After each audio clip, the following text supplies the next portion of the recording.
Alain, ta réaction sur cette défaite, c'est une déception, forcément. Oui, forcément. Voilà, après, on a donné le bâton pour se faire battre.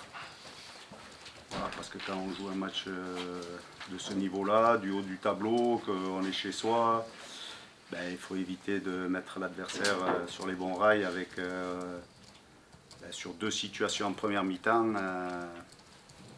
qui les fait basculer à 2-0 à la mi-temps sans pour autant avoir eu, je pense, énormément d'occasions construites, puisque le premier but, c'est une perte de balle dans nos 30 derniers mètres, alors qu'on fait déjà un premier, je trouve, une bonne intervention défensive de la part de Loris. Il fait une bonne relance et on perd le ballon bêtement. Et puis il y a une belle frappe, mais voilà, c'est pas une action construite de Laval. Et le deuxième, j'en parle même pas, parce que c'est inadmissible, quoi. Autant j'avais félicité les garçons à Sedan sur le fait que justement, sur le point fort de Sedan, qui avait marqué beaucoup de buts sur coup de pied arrêté, je vous avais trouvé très performant. Autant là, surtout à ce timing-là, juste avant de rentrer au vestiaire, c'est vraiment, on se met une balle dans le pied, quoi. C'est vraiment compliqué face à un adversaire de ce calibre. Alors après, ben, en plus, même si on a beau dire à 10, c'est plus facile, moi je ne crois pas que ça soit plus facile, parce que l'adversaire au final il est à 2-0, il s'arc-boute. Voilà. Après je pense qu'on a quand même des situations, dont deux que le gardien sort voilà, de belle manière. Il est là pour ça, mais il fait deux beaux arrêts sur Jeff et puis après sur Amine. On a poussé.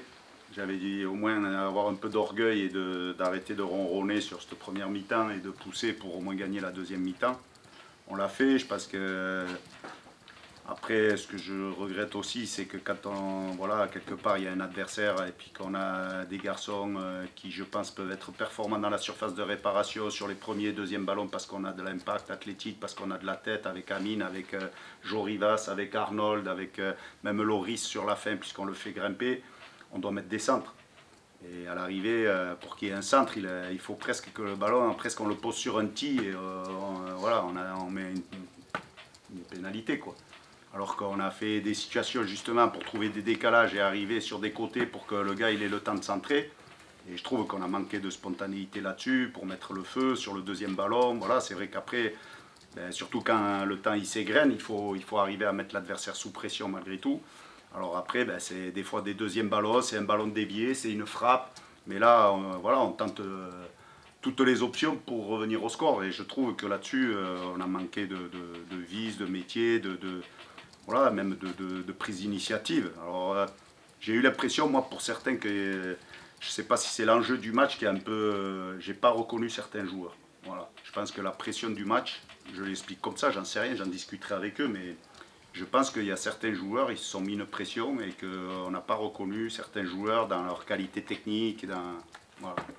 Mais on a, enfin même l'équipe, quand tu dis ça, enfin je pense que tu penses à la perte de balle sur le deuxième but, vous la redonnez comme ça et c'est un joueur qui a jamais l'habitude de faire ça. On a l'impression que vous avez cherché à être très pragmatique ce soir en jouant moins. C'est ce que tu avais demandé ou alors Non, non, non, non. Non, non, non, ben non, on a essayé de jouer, mais sauf qu'encore une fois, c'est système contre système. Et c'est très compliqué. Voilà, alors après, ben, le choix, c'était peut-être de changer. Ce qu'on a fait en deuxième mi-temps, on est passé à 4.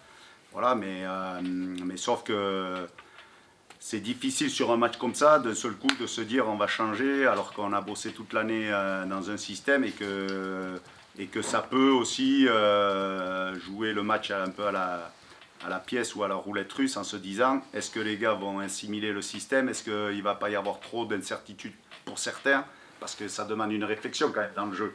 Quand on change de poste, quand on change de système, les animations sont différentes.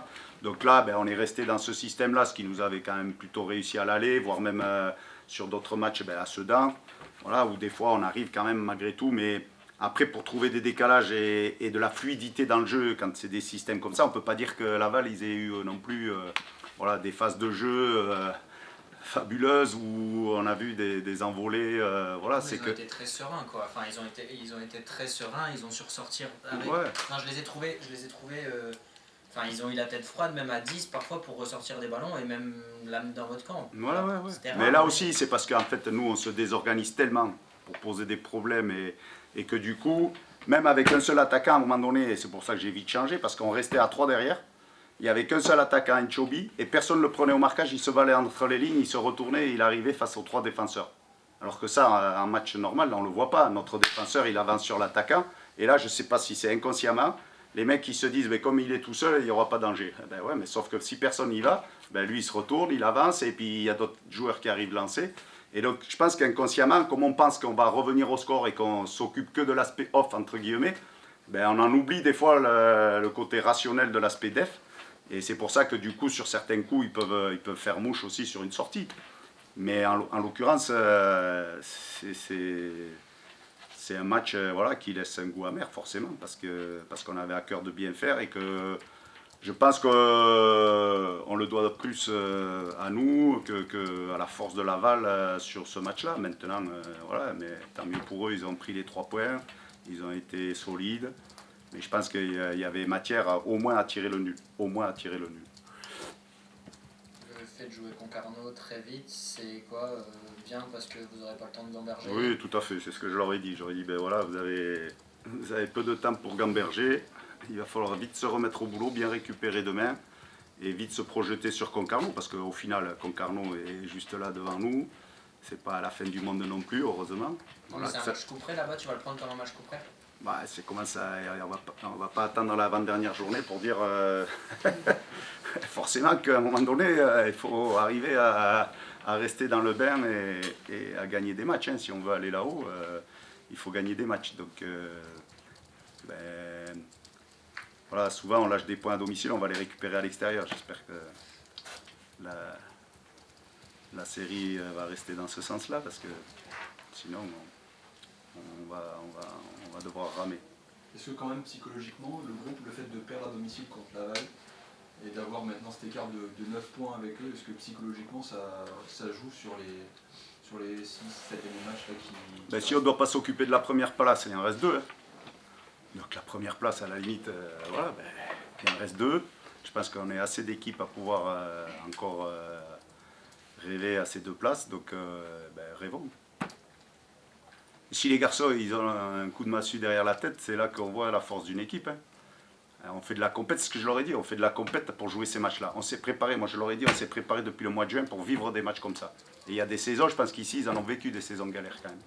Où ils ont joué le maintien, je le dis devant l'ancien président, où vivre des matchs comme ça, ils auraient aimé en vivre plus souvent. Donc on a la chance d'en vivre. Voilà. Et c'est pas facile parce que chaque année c'est une remise en question, c'est des effectifs, des coachs qui changent, machin, tout ça. Nous la première année on arrive à jouer ces matchs-là. Peut-être que le train il passera une fois et puis il repassera plus. Et donc il faut être capable de l'assumer ça. Quand on veut vivre ces moments-là et qu'on est dans le money time et que derrière il y a des matchs couperés, ben, il faut l'assumer. Alors après c'est là où ça me dérange, c'est que justement je trouve que certains joueurs n'ont pas été à leur niveau. Donc j'espère que c'est passager et que c'était une pression un peu forte sur ce match-là et qu'ils vont s'en servir pour les prochains. Parce que là, plus ça va avancer, si on est toujours dans le coup, et on va jouer, parce que je l'ai vu partout. Nous, on a le calendrier le plus dur. Nous, on va, voilà, Villefranche, ils ont un super calendrier. Laval, ils sont déjà en Ligue 2. Donc déjà, les dés sont jetés presque. Mais presque nous, on n'y va plus, quoi. Donc je leur ai dit avant le match. On a l'impression que nous, c'est mort. Déjà, vu le calendrier, ça passera pas. Mais alors, il faut en arrêter, c'est ce que j'aurais dit. On met les claquettes, on fait des tennis-ballons, et puis on attend de voir ce qui se passe, et puis on laisse les autres prendre les 2 places qui restent, puisqu'apparemment la première, elle est morte déjà. Donc voilà, mais on va s'accrocher à ces 2 places, si la première, elle est morte. Je pense qu'il y a beaucoup d'équipes qui aimeraient être quand même à notre place. Hein. Donc on ne va pas se suicider. Hein. Justement, il y a un match à Concarneau qui nous permet de vite rebondir et de vite se replonger dedans, et c'est ce qu'il y a de mieux hein, au final. Il n'y a que le terrain qui compte, le rectangle vert, tout le reste. Il faut être capable de, ben voilà, quand on veut être encore une fois des compétiteurs, qu'on veut jouer pour aller au-dessus, parce qu'il y a des garçons qui l'ont connu, mais il y en a et c'est une première pour eux. Donc je pense que c'est là-dessus aussi que ça joue, dans les têtes. Ça va être quoi là les leviers? Parce que finalement il y a mardi, mercredi, jeudi, il reste 3 jours quoi. Non, mais après les leviers, c'est déjà de bien récupérer demain pour ceux qui ont joué tout le match. C'est faire une séance complémentaire pour les autres. Après, mercredi, on va basculer sur le fait de présenter l'équipe de Concarneau, que bon, on connaît, mais voilà, leur parler un peu de ce qu'on peut mettre en place là-bas pour les embêter. C'est sûr que ça va aller vite. On aura mercredi et jeudi pour faire 2 séances.